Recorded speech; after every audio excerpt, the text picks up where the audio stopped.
hello लोगोफोर बे समाव नोंथांमोनजों मोनसे बाथ्रा शेयार खालामनो नागिरदों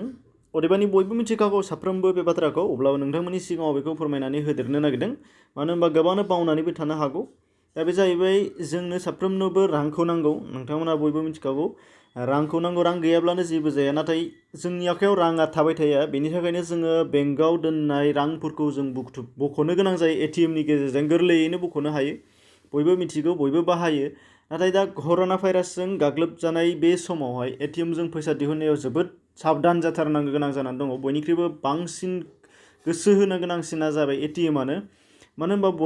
बयबो सुबुङानो थाङो आरो बे मोनसे जायगायावनो बयबो दाङो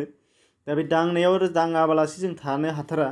नाथाय बेयावहाय गोबां राहाफोर दङ हेन्ड ग्लभ गाननानै जों थांनो हायो बायदिसिना खालामनो हायो नाथाय जों गोबां समावनो बेखौ मावसोमनो हाया नाथाय मोनसे फिसाखौ जों मावनो हायो सेनिटाइजार बाहायनाय हाबनायनि ओंखारनाय नोंथांमोननि सिगाङाव हाबनायनि सिगाङाव एटिएमनि दरखङावबो किउसन होनाय थाखाय बाहायबो जों नुनो मोनगोन हाबनायनि ओंखारनायनि सेनिटाइजार सारनो थिननाय नाथाय गोबां भिरनि थाखाय एटिएमआव भिर जानायनि थाखाय आरो माखासे बिथिंनि थाखाय जोङो सेनिटाइजारखौ सिङाव बाहायनो खाबु मोनाबो जानो हागौ नाथाय सिङाव बाहायनो खाबु मोनाब्लाबो जोङो बेखौ बहननायनि गेजेरजोंहाय ओंखारखांनाय लोगो लोगो जों बेखौ खालामनो हायो सेनिटाइजार सारनो हायो नोंथांनि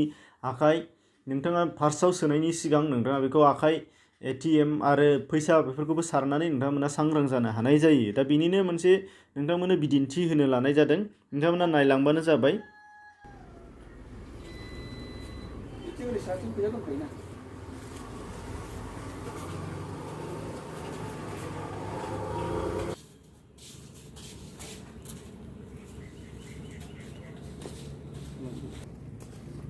गोजानखौ मोजाङै गोजाननिफ्राय